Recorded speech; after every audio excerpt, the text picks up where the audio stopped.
नमस्कार, खबरिया टॉप में आप सभी का स्वागत है। मैं कुमार रवि। एक बहुत पुरानी कहावत चली आ रही है, किसी राजा की जान एक तोते में होती है। यानी कहने को राजा राजपाट करता है, लेकिन उसका सारा जो उसका जान होता है उस तोते में होता है। जैसे ही तोते को दबाते हैं, राजा की जान निकलने लगती है। सब मिलाकर सारा कंट्रोलिंग उस तोते के पास होता है। जी हाँ, यह पुरानी कहावत वाली राजा तोते का जो एक वाक्यांश है,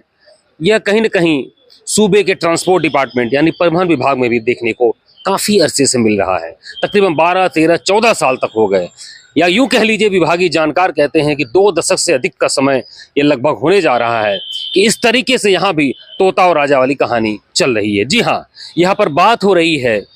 DBA यानी डाटा बेस एडमिनिस्ट्रेटर। यह परिवहन विभाग का कहने को तो यह एक कंट्रेक्चुअल एक प्राइवेट एजेंसी के थ्रू यह एक ऐसा पद है DBA का कि जिन्हें टेक्निकल सपोर्ट के लिए जब IT का ट्रांसफॉर्मेशन ट्रांसपोर्ट डिपार्टमेंट में हो रहा था, यानी मैनुअल से चीज़ें धीरे धीरे टेक्निकल की ओर बढ़ रही थी, IT सेवी की ओर बढ़ रही थी, IT रिवॉल्यूशन की ओर बढ़ रही थी, उसी दौरान इन DBAs का अपॉइंटमेंट शासन स्तर पर सरकार ने निर्णय लिया और संबंधित RTO ARTO को टेक्निकल सपोर्ट करने के लिए ऐसे DBA की नियुक्ति की गई। यह भी मान लीजिए कि तकरीबन 75 जनपद हैं, ऐसे में जहां जहां भी ARTO हैं और साथ ही मुख्यालय पर एडिशनल ट्रांसपोर्ट कमिश्नर हैं, यहाँ पर भी RTO हैं, तो उनके मातहत भी उतनी ही संख्या में DBA यहाँ पर अपॉइंटमेंट में काम कर रहे हैं। इसमें कोई गलत बात नहीं कि टेक्निकल सपोर्ट के लिए DBA रखे जाते हैं, पूरी तरीके से सपोर्ट करते हैं। तकरीबन 14-15 साल का यह दौर बीत गया। 2009-10 में यह व्यवस्था तकरीबन जब एक आपसे कहा कि IT का एक तरीके से चेंज हो रहा था ट्रांसपोर्ट डिपार्टमेंट में, उसी दौरान ऐसे DBAs को सरकारी सिस्टम में लाने की कवायद शुरू की गई थी। इसमें कोई दो राय नहीं कि उनके आने से चीज़ें सहज हुई, सरल हुई, लेकिन जिस तरीके से विभागीय अधिकारियों के डिपेंडेंसी उन पर लगातार बढ़ती गई, यही ओवर डिपेंडेंसी कह लीजिए, आज विभाग के लिए काफी मुसीबत बन गई है। DBAs की पावर, DBAs की कैपेसिटी या DBAs की एकता का आलम यह है कि कहीं ना कहीं विभागीय अंदर खाने के सिस्टम में वह सरकारी बाबुओं के भी ऊपर काम करते हैं, या यूं कह लीजिए कि अधिकारियों के भी एक कीवर्ड जो उनका कंट्रोलिंग पॉइंट है वो उन्हीं के हाथ में होता है। दरअसल DBA जो होते हैं ये ARTOs या RTO या फिर एडिशनल जो भी उनका एक लॉगिन पासवर्ड होता है जिसके आधार पर वो काम करते हैं, वह लॉगिन पासवर्ड को ऑपरेट करने का या उसको एक्सेस की जो पॉइंट होती है कीवर्ड, वो उन्हीं के पास होती है। ऐसे में जो संबंधित अधिकारी होते हैं उनके पास विभागीय मीटिंग के अलावा तमाम ऐसे काम होते हैं जिनमें वे काफ़ी मशरूफ रहते हैं, क्योंकि उनका एक्सेस वर्ड, उनका लॉगिन, उनका पासवर्ड उनके संबंधित DBA के पास होता है। ऐसे में तमाम रूटीन ऐसे काम होते हैं जिनको अलॉटमेंट DBA अपने स्तर से करते रहते हैं। ऐसे में सवाल यहाँ पर यह उठ रहा है, तमाम ऐसे सेवानिवृत्त विभागीय अधिकारी भी कहते हैं कि जिस तरीके से ट्रांसफर पॉलिसी सरकारी अधिकारी, सरकारी कर्मचारियों के लिए इस बार 15 मई से 31 मई का समय रखा गया है, उसी प्रकार से यह जो एक प्राइवेट एजेंसी के थ्रू जो DBA यहाँ पर अपॉइंट किए गए हैं, जिन्हें कॉन्ट्रेक्चुअल बेसिस पर रखा गया है, उनके तबादले क्यों नहीं किए जाते हैं। जानकारों की माने तो कुछ तो DBA ऐसे हैं जो अभी तक 12, 13, 14 सालों से एक ही सीट पर टिके हुए हैं। चाहे राजधानी लखनऊ मुख्यालय की बात करें, चाहे राजधानी लखनऊ के संभागीय कार्यालय की बात करें, चाहे ऐसे पश्चिमी यूपी के तमाम ऐसे जनपद हैं जहां पर DBAs 10, 12, 12, 13, 13, 14, 14 सालों से एक ही सीट पर टिके हुए हैं। आलम यह है कि उनके रहते हुए कई सारे ARTO ट्रांसफर सीजन में या RTO आते गए जाते गए, लेकिन वो अपनी सीट पर बदस्तूर बने रहे। सबसे हैरत करने वाली बात यह रही, खबरिया टीम के पास दबे जुबां एक विभागीय अधिकारी ने बड़े ही जो है उन्होंने एक जानकारी इस तरीके से दी कि कुछ समय पहले एक जांच जो है मुख्यालय स्तर पर एक टीम पश्चिमी लखनऊ से आगे बढ़ने पर एक अहम जनपद के संभागीय परिवहन कार्यालय में गई थी, जहां पर जांच पड़ताल के लिए और कुछ डेटा इनपुट कलेक्ट करने के लिए गई थी। तो वहां पर साफ तौर पर उस संबंधित परिवहन कार्यालय कि डीबीए ने साफ तौर पर उन्हें स्पष्ट तौर पर मना कर दिया किसी भी डाटा को शेयर करने से, जबकि वह एक प्राइवेट कर्मी है और यह मुख्यालय की टीम वहां पर गई थी। ऐसे उसका इस तरीके से इनकार करना या उसको दरकिनार करना, उस जांच में सहयोग न करना कई सारे सवाल खड़ा करता है। आलम यह रहा कि उसकी पावर का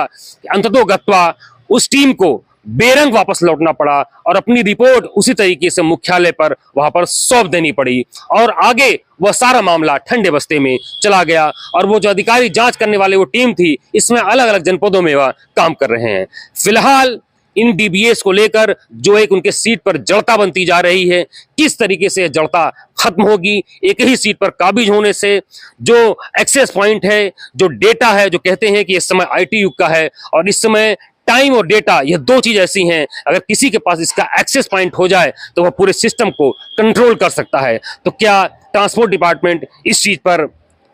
जो है अपना फोकस नहीं कर पा रहा है या अभी तक उसका फोकस इस पर नहीं गया? इससे जुड़े जो बड़ी बड़ी जो टेक्निकल कंपनियां हैं, जो आईटी कंपनियां इसको सेवा दे रही हैं, कहने को कहा जाए 42 से 43 जो है सेवाएं इसमें पूरी तरीके से ऑनलाइन हो गई हैं। और पहले परिवहन विभाग राज्य सरकार के विभाग के अंतर्गत काम करता था, इस समय केंद्र की सारी एजेंसीज मिलकर मोटर व्हीकल एक्ट कह लीजिए या तमाम ऐसी चीजें हैं जो पूरी तरीके से ऑनलाइन हो गई हैं, डिजिटल रूप से काम हो रहा है। लेकिन इस डिजिटल युग में किस तरीके से ये डीबीए अपनी सीट पर काबिज होकर अपना प्रभाव जमाए हुए हैं। यहां तक कि तमाम ऐसे जो है प्रकरण सुनने को मिले हैं कि जहां पर डीबीएस के ट्रांसफर को लेकर बीते 1-2 साल पहले सीजन में उन्हें ट्रांसफर करने की बहुत कोशिश की गई, मुख्यालय से लेकर शासन स्तर पर की गई, लेकिन सारे ट्रांसफर फिर उसी तरीके से रद्द कर दिए गए। तो आप समझ सकते हैं कि डीबीएस की नियुक्ति को लेकर या डीबीएस के ट्रांसफर को लेकर या डीबीएस के कामकाज को लेकर किस तरीके से परिवहन विभाग में एक काकस काम कर रहा है। अगर इस पे समय रहते लगाम नहीं लगाया गया तो ऐसे में जो इनके संबंधित अधिकारी हैं, जो सीधे तौर पर पीसीएस से या आईएएस से चयन होकर यहाँ पर आते हैं और एक जन सेवा के तहत सरकारी मंशा के अनुरूप यहाँ पर काम करने के लिए आते हैं, पब्लिक वेलफेयर के लिए काम करने के आते हैं, एक तरीके से इन प्राइवेट एजेंसियों के मातहत जो काम करने वाले डीबीएस के जो है एक उंगली का एक इशारा हो जाएंगे और आगे वह सारा उनका जो कामकाज का जो एक एक्सेस पॉइंट है, जो कंट्रोलिंग पावर है, वह उन्हीं के पास रहेगा। चाहे फिर आपसे मैं बात दोहराता हूं, चाहे यह बात लखनऊ की हो, चाहे यह बात आगे पश्चिमी यूपी की हो, चाहे पूर्व के भी कई ऐसे जनपदों में है जहां पर इस तरह के डीबीए वहां पर सालों साल एक ही सीट पर जमे हुए हैं। अब देखने वाली बात है कि इस ट्रांसफर पॉलिसी में डीबीएस को लेकर क्या कोई कार्रवाई शासन स्तर पर होती है या अभी तक उनको इस तरीके से शासन के अधिकारियों को इनपुट नहीं मिला है। वही विभागीय अगर जानकारों की माने तो उनका यह कहना है, चूंकि इस समय शासन के विभाग की मुखिया यहाँ पर इस समय अर्चना अग्रवाल जी हैं, जो कि खुद 2009-10 में यहाँ पर एचओडी यानी ट्रांसपोर्ट डिपार्टमेंट की ट्रांसपोर्ट कमिश्नर रही और वह दौर, उस समय का दौर ऐसा था कि उसी समय यह आईटी का ट्रांसफॉर्मेशन ट्रांसपोर्ट डिपार्टमेंट में धीरे धीरे होना शुरू हुआ था। तो ऐसे में वह इस चीज को बखूबी समझ सकती हैं कि किस तरीके से आईटी का ट्रांसफॉर्मेशन हुआ, किस तरीके से आईटी को लेकर जो अलग अलग एजेंसीज को लेकर विभाग के साथ जोड़ा गया, कैसे प्राथमिक तौर पर डीबीएस की नियुक्ति की गई और कैसे